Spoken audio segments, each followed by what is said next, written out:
welcome speech will be delivered from Mr. Gérard Mestrallet, who is the chairman of Paris Europlace and chairman of the board of ENGIE.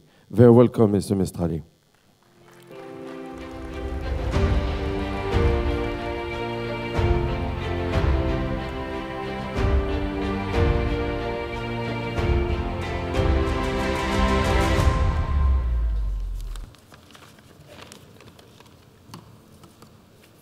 Thank you, Mr. Ibrahimi, Mr. the Minister Mezouar, Chairman of the COP22, Mr. the Minister Boussaïd, Mr. the President of the Region of Casablanca, Mr. Bakouri, Mr. De Wali, Madam the Secretary General, Chairman and CEOs, ladies and gentlemen.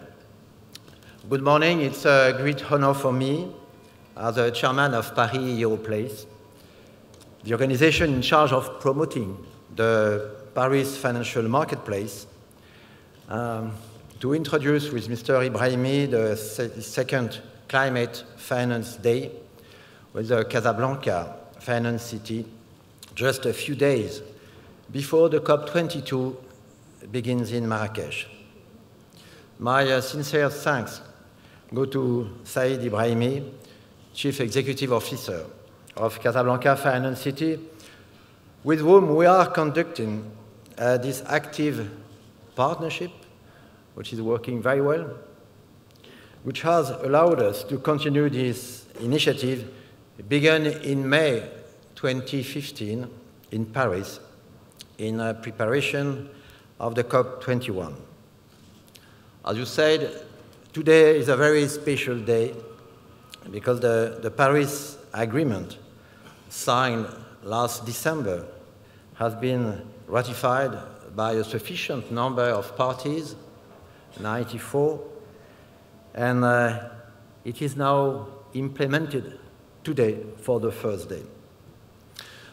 When we decided to organize the first International Climate Finance Day at UNESCO last year, along with the Caisse des Dépôts and the European Investment Bank, we never dreamed that it would be so successful.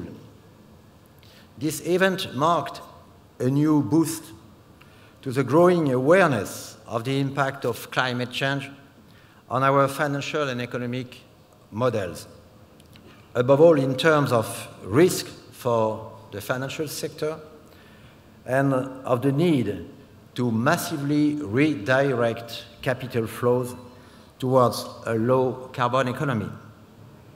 How to shift the trillions was, in fact, the theme of the first Climate Finance Day last year.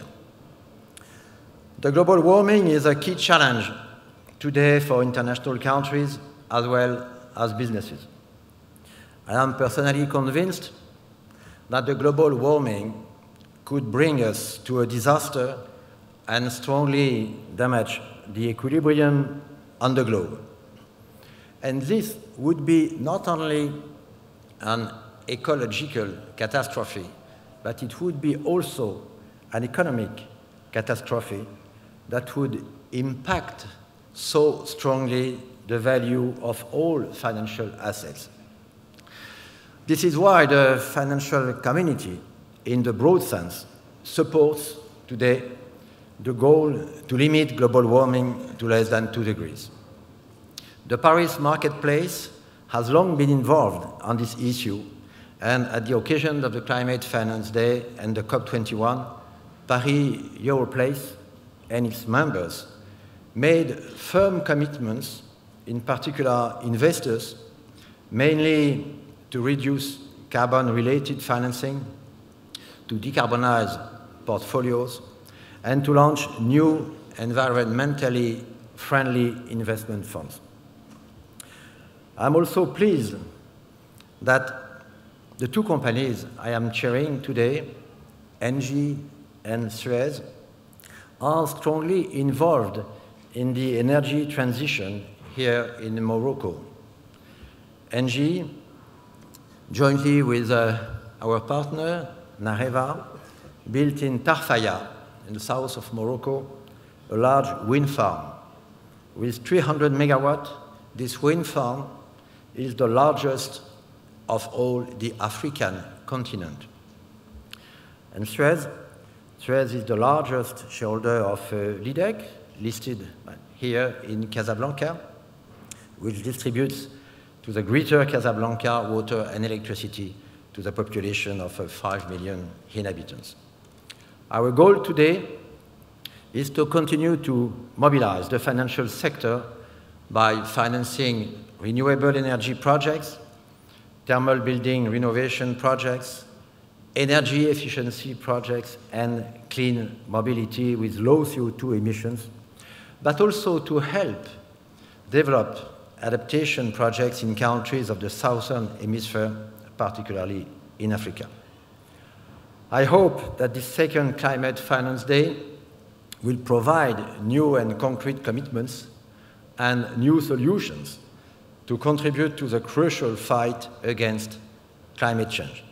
I wish you a fruitful day. Thank you.